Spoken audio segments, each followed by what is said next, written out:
आदमी मेरे घर में सही से दिख ही नहीं रहा है। तो आइए आजकल के बहुओं के विचार के बारे में बात करते हैं थोड़ा सा। मैं अपने आँखों से देखी हूँ, कानों से सुनी हूँ, साथ में बैठ के सुनी हूँ, कोई अपने पे ना ले। तो आजकल की बहुओं की सोच ऐसा है कि अगर मायके से उनके कुछ मिल जाता है, छोटी मोटी भी सामान जो भी हो A to Z, वो बोलती हैं मेरे मायके का हाथ नहीं लगाना। आवाज़ जा रही है या नहीं मुझे नहीं पता, क्योंकि मेरे पास माइक नहीं है। तो मैं कोशिश कर रही हूँ कि ईयरबड के द्वारा आप कोशिश कर रही हूँ। तो मुझे मेरी कहानी याद आ गई। जैसे कि आप लोगों को पता है कि मैं दूसरे की ज़िंदगी में टिप्पणी करना पसंद नहीं करती हूँ, मैं अपनी बातें रखती हूँ। अगर ये वीडियो तो हर देश में देखा जाता है, विदेशों में देखा जाता है, फिर भी मैं अपने पति से कहना चाहूँगी कि आप पब्लिकली आके ज़रूर बताइएगा कि क्या मैं सच बोल रही हूँ या झूठ। मैं कभी अपने पति को अपने पति के परिवार के खिलाफ नहीं भड़काई हूँ। कभी मैं ये नहीं बोली हूँ कि अपने माँ को मत देखो और मुझे देखो। मैं खुद अपना खर्चा चला लेती हूँ, खुद कमाती हूँ। मैं इनसे वही बोलती हूँ कि आप अपनी माँ का सेवा करिए, सबके कांटेक्ट में रहिए, सबसे मिलजुल करके रहिए।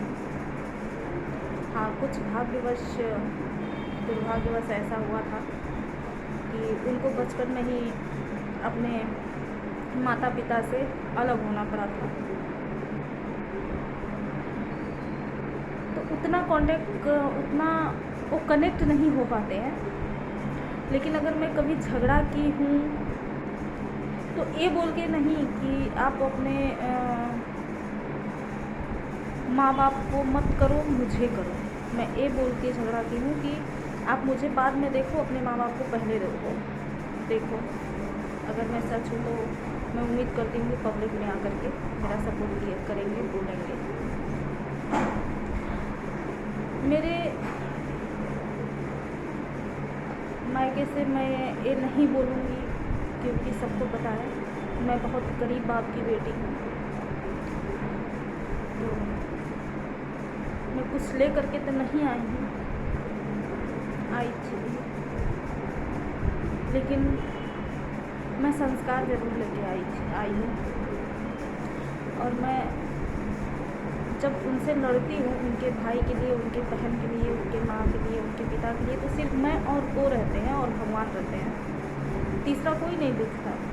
लेकिन मेरा सोच यही रहता है कि जब आपको आपकी माँ पैदा कर दी, आपको बड़ा कर दी पाल पोस के, जैसे भी करके आप बड़े हो गए, आप उस योग्य हुए, तब मैं आपको चुनी। लेकिन जब आप पेट में थे तो आपकी माँ आपको नहीं देखी थी कि आप कैसे हो, गोरे हो, काले हो, छोटे हो, मोटे हो, लंबे हो, पतले हो, अपाहिज हो या स्वस्थ हो।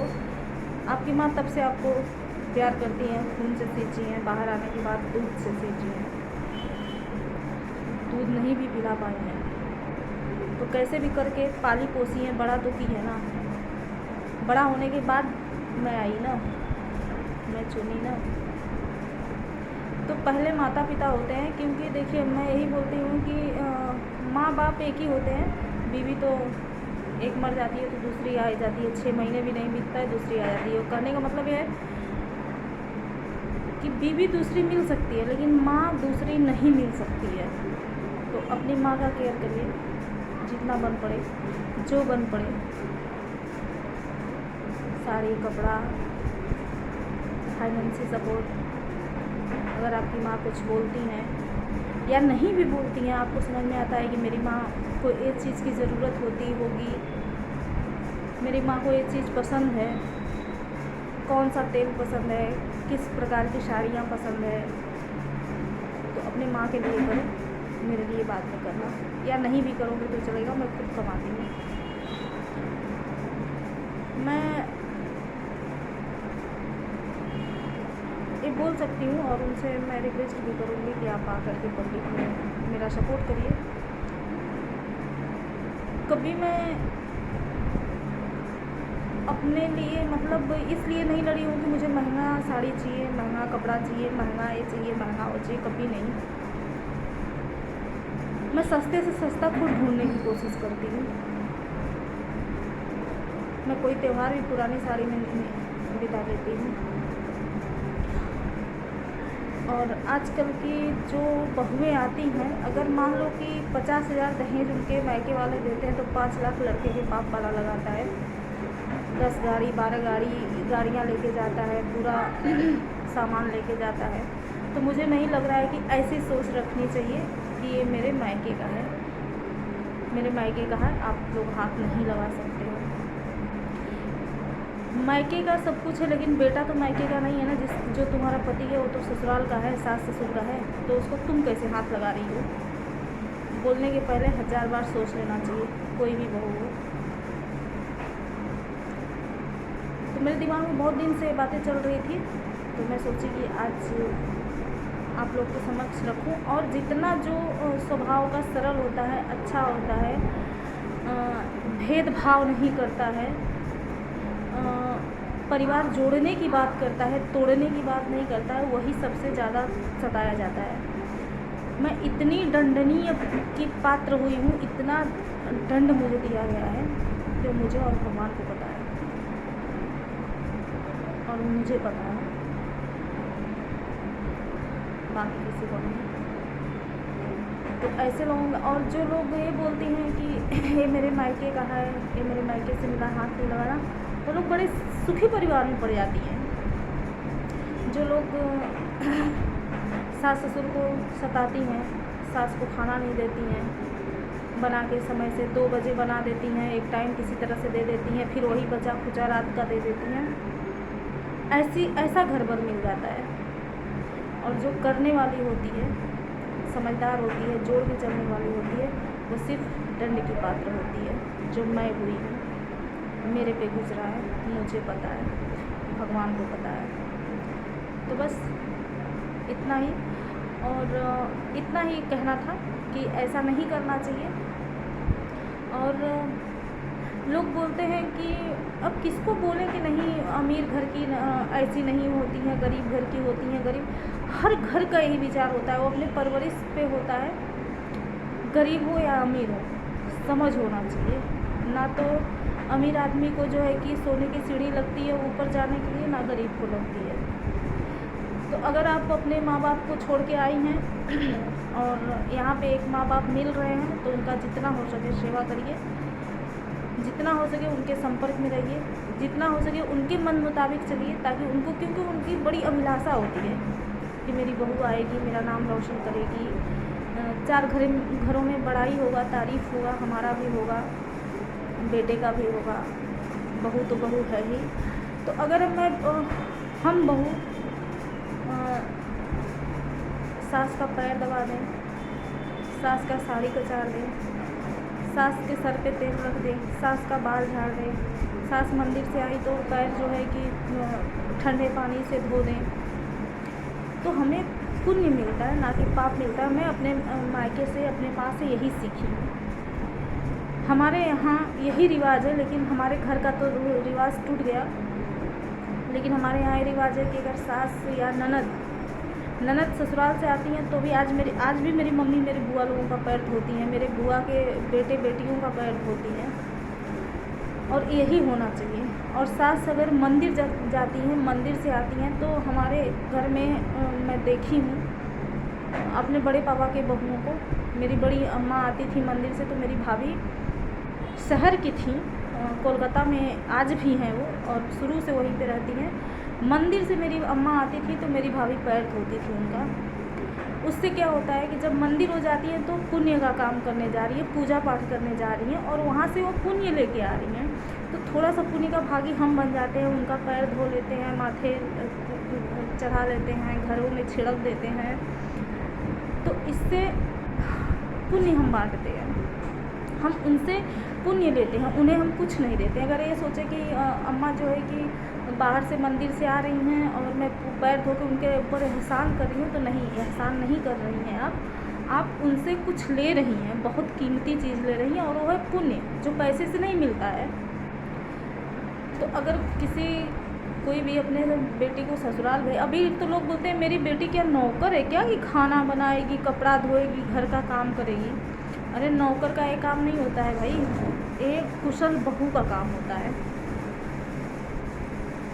कि सुबह उठ कर के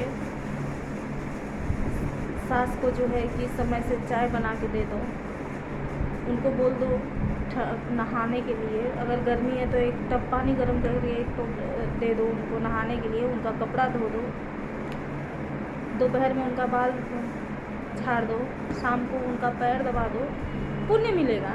उनको आप कुछ नहीं दे रहे हो। ये अगर आप सोच रही हैं कि मैं अपने सास को कुछ दे रही हूँ या पति का सेवा करके मैं पति को कुछ दे रही हूँ, तो आप पति को या सास को कुछ नहीं दे रही हैं, आप उनसे ले रही हैं, और बहुत कीमती वस्तु जो पैसा देने से कभी नहीं मिलेगा, कभी नहीं मिलेगा। क्योंकि हमारे यहाँ सास ननद पति को भगवान देवी देवता माना जाता है।